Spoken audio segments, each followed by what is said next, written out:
What if one man could rise from nothing and bend an entire continent to his will? What if a young outsider, mocked, ignored, underestimated, could outthink kings, defeat empires, and crown himself ruler of Europe? This is not just a story of war. This is the story of power. He was born on a small island most of Europe barely noticed, Corsica. He spoke with an accent. He came from minor nobility. He had no throne, no army, no destiny waiting for him. His name was Napoleon Bonaparte. And yet, within a single generation, he would rise higher than any man in Europe. He would command armies of hundreds of thousands.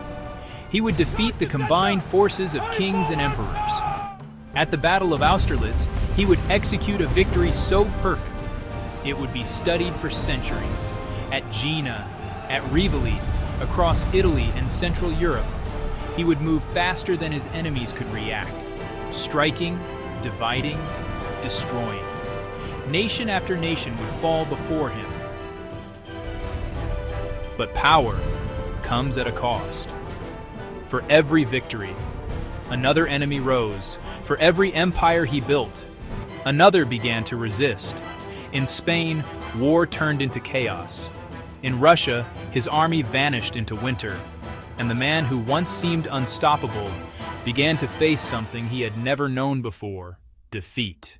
He would lose everything: his empire, his army, his crown. He would be exiled to a distant island, forgotten by the world he once ruled. But the story doesn't end there.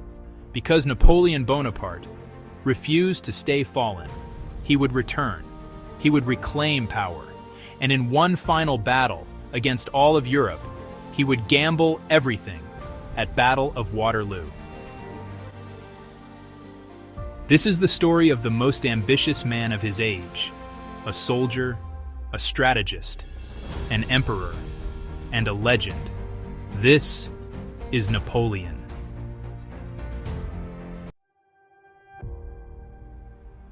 He was not born to rule.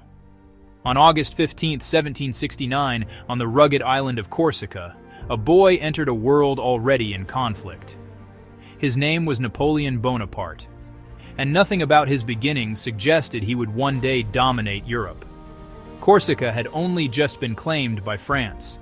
Its people resisted foreign control, and Napoleon grew up caught between identities: Corsican by birth, French by law. When he was sent to mainland France for military school, he was mocked for his accent, isolated from his peers, and treated as an outsider. But isolation forged something powerful. He turned inward, into discipline, study, and ambition.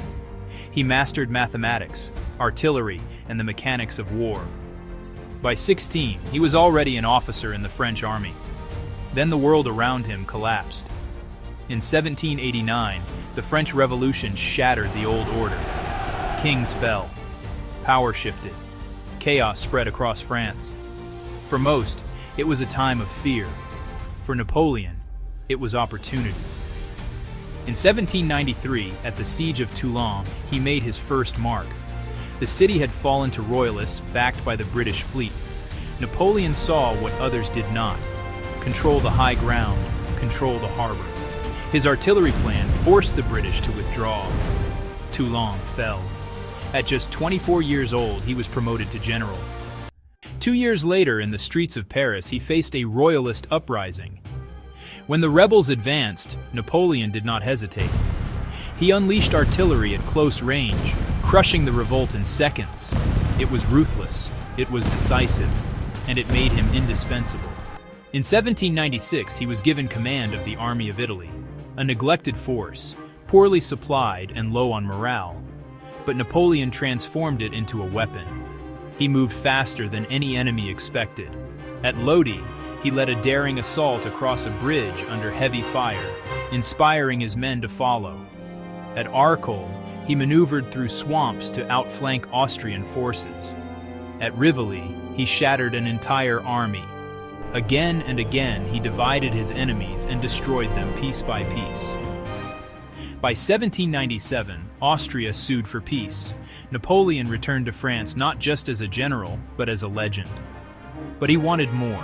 In 1798, he launched an ambitious campaign into Egypt, aiming to strike at British power indirectly. At the Battle of the Pyramids, his forces crushed the opposition with disciplined formations and modern tactics. But at sea, disaster struck.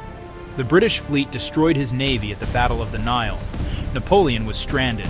Still, he refused to fall with the campaign. In 1799, he returned to France and seized power. In a swift political coup, he overthrew the government and became first consul. France was exhausted from revolution. Napoleon gave it stability. He reformed its economy, strengthened its institutions, and created the Napoleonic Code, a legal system that would influence the world for generations. But stability was not enough. He wanted empire. In 1804, in the Grand Cathedral of Notre Dame Cathedral, Napoleon crowned himself emperor. No king had placed the crown upon his head. He took it himself. Then came war, on a scale Europe had never seen. In 1805, facing the combined armies of Austria and Russia, Napoleon delivered one of the greatest victories in military history at the Battle of Austerlitz. He appeared weak, drawing his enemies into a trap. As they advanced, he struck their center, splitting their army in two. The result was devastating. Austerlitz became the symbol of his genius. In 1806, he turned against Prussia. At Jena and Auerstedt, his forces crushed one of Europe's most respected armies in a matter of days. He entered Berlin as master of the continent. Napoleon Bonaparte now stood at the height of his power. But one enemy remained beyond his reach: Britain. Unable to defeat it at sea, he launched an economic war, the Continental System, attempting to cut Britain off from European trade. But enforcement proved difficult, and the system strained his own empire.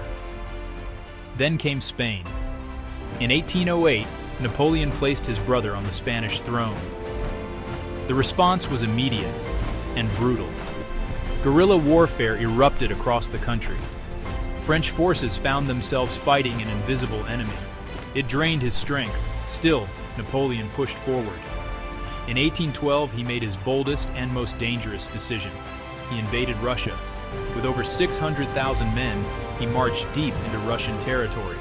But the Russians refused to fight on his terms. They retreated, burning everything behind them. At the Battle of Borodino, Napoleon claimed a costly victory, but it was not decisive. He entered Moscow and found it abandoned, then burning. With no supplies and winter approaching, he was forced to retreat. What followed was catastrophe. Freezing temperatures, starvation, constant attacks. The Grand Army, once the most powerful force in Europe, collapsed. Only a fraction survived. The myth of invincibility was gone. In 1813, at the Battle of Leipzig, he faced overwhelming numbers. For 3 days, the fighting raged. But this time, he could not overcome the odds. He was forced into retreat. In 1814, Paris fell. Napoleon abdicated. He was exiled to the island of Elba. For most men, the story would end there. But not for Napoleon. In 1815, he escaped.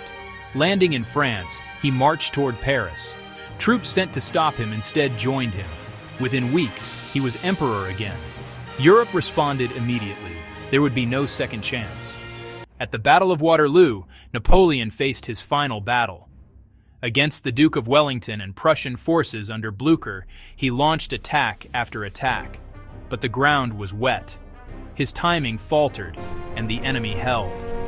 When reinforcements arrived against him, the balance tipped. His Imperial Guard made one last advance. They had never failed. Until that day. They were driven back. The army broke, and with it, his empire. Napoleon surrendered once more. This time there would be no return. He was sent to the remote island of St. Helena, far from Europe, far from power. There, in isolation, he reflected on his life, on his victories, his ambition, his rise and fall. On May 5, 1821, Napoleon Bonaparte died at the age of 51. But his story did not end with his death. His strategies are still studied. His laws still influence nations. His name still echoes through history. From outsider to emperor to exile. Napoleon Bonaparte did not just change Europe. He changed what it meant to rise.